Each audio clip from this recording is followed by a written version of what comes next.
First fight in more than 2 years this summer.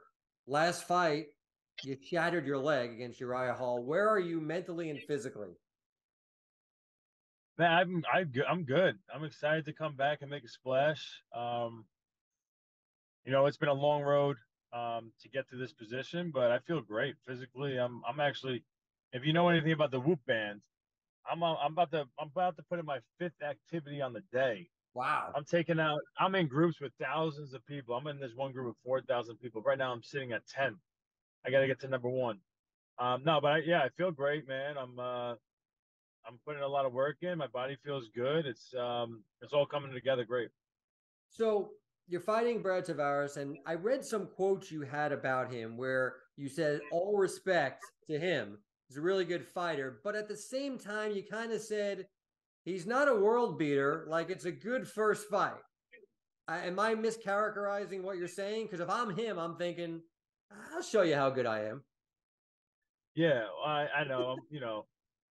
I can't be afraid to motivate somebody. The more motivation that they bring to the table, the more exciting of a fight. So, bring it on. But the truth of the matter is, and Lago said this best, and I think it's the best way to put it is, on my way up, this is a guy that I would have ran through, and so this is a good fight for me to see where I'm at. You know, so that's probably the best way to put it. Interesting. Okay, so well, let's talk about that. I mean, you're 38 years old, which is kind of hard to believe since I feel like it was yesterday that you beat Anderson Silva. But Because I look so good, man. I'm about to turn 39 on Saturday. 39, and I'm wow. looking fine. So by the time this airs, you might be 39. So wow. I will do. Yeah, yeah. 39, baby. So 39 years old, which is pretty For all amazing. you 39 years old, 39-year-olds out there, stop saying we're old. We're not old. We're young. When you're like 75, you're going to be wishing you were 39 again. So shut up. I Be hear you. excited about being your age. All right, forget age. You're right. You're right. You're just getting started. But you talked about on the come up, you would have ran through this guy. So I'm just curious, how would you compare yourself now to the Weidman that was at the top years ago? Well, I think motivation was very big back then. When I was up and coming and I was trying to become champion, I was trying to retain my belts. It was I had goals that were in front of me that meant so much to me. Specifically winning the world championship for the first time because it was a culmination of failure and failure and failure over and over and over again throughout my whole life in terms of like wrestling and be able to accomplish the goals I wanted to be. I wanted to become a national champion. I didn't do it. I wanted to become a Olympic champion. I didn't do it. And I got into fighting, and it was like it was my last hurrah to be able to accomplish a goal that I actually put out for myself, and to be able to become a world champion and beat Anderson Silva the way I did. It was a lot of work and changing of habits and a lot of motivation and just being super hungry to accomplish that, not letting anything get in my way. And then, after defending the belt, I always imagined that becoming a world champion. I imagined I was going to have to do it twice against Anderson Silva. So after I beat him twice, it was like, all right, I guess I got to try to defend the belt as many times as I can. And the motivation wasn't as strong. I was almost doing less and less every fight.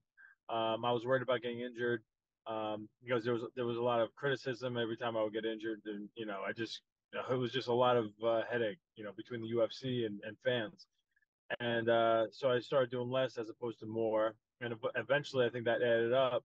And I won two more title fights. But I think going into my fourth my fourth title defense. Wait, did I defend it for wait Anderson Silva? But I defended three times. So on the fourth title defense, I feel like it was just a culmination of not of doing less, and it just was a matter of time You weren't as before I hungry. started losing. I wasn't as hungry. So now where are Yeah, you?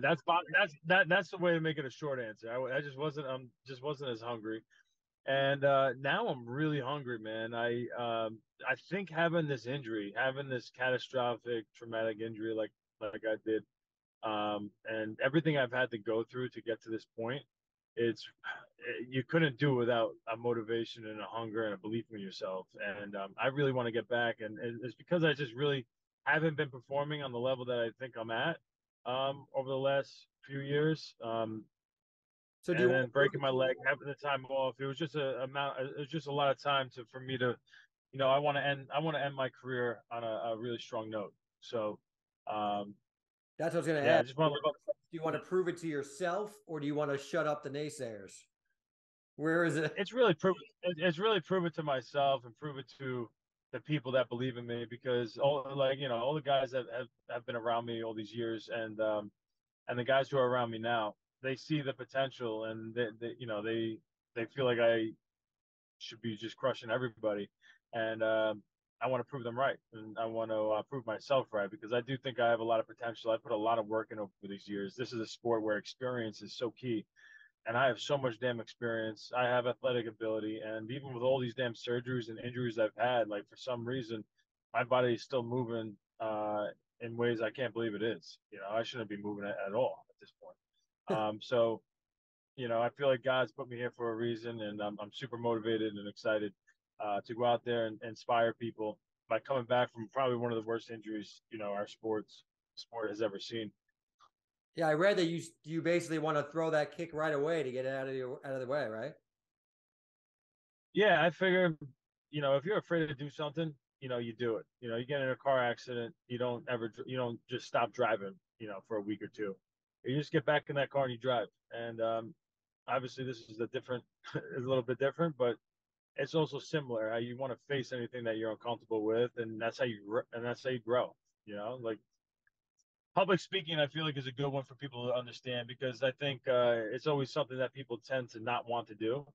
But then if you actually push through and you do a public speaking engagement of any kind, the nerves and everything you push through it, like you just feel accomplished afterwards. And I feel like that's almost with everything.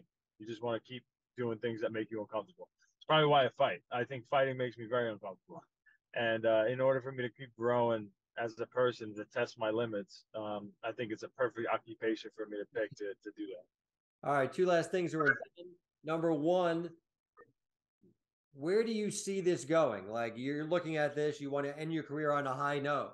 So do you realistically look at this and go, get a win in August, get a win 4, 5, 6 months later, and then you never know? The goal for me is take one fight at a time, but the future, the big plan is to fight this fight against Brad Tavares, come out unscathed and looking super impressive. Really, just just kind of wake everybody up and realize and have them realize, like, wow, Weidman's actually still here and he's going to be a problem. And then fight again in November in New York City. Exercise some demons and get another win. And then I think with two good wins against impressive guys, and my wins are dominating in dominating ways. I think people are going to be wanting to see me fight for the belt. So I mean, my goal is to fight Israel Adesanya. I love that. I love that fight. I don't like talking about it honestly too much because I got work to do. But that is the end goal is to become champion. I'm not only in this sport for one reason. I always said it from the get go. I would as soon as I don't think I'm the best in the world, as soon as I don't think I could be a world champion, is the day I'm done fighting. And this is going to be super exciting, to have all the odds against me and to be able to prove it and go out there and get that all done. So yeah. Awesome. All right, Big last big question. things are coming, Mr. Stewart. Big I things are coming. I'm telling you right now. You better sit on the edge of your seat for this one. This hey this is man, just the I beginning of still my journey, the I second still journey. remember being with you for Chris Wyman Day in Nassau County back in the day. So I hear you. Yeah, Last yeah, question. I know. Last question. How about you and your old buddy Aljamain Sterling? You're on the same card. I mean, might as well bring that up really quickly. What's it going to be like to fight on the same card with Aljamain? Man, he's got such a great energy and such momentum going into this fight that I'm just gonna be excited to suck up that energy and use that to propel me into a big win to start us off the night and get him excited after watching me. Hey, thanks for always supporting me, Jamie. I won't forget. Always, you're the best. Thank you very much. Long Island, you're always in my heart, even though I'm in the Carolinas now. I'll forever be a Long Islander. I love Long Island for the rest of my life. And That's it, man.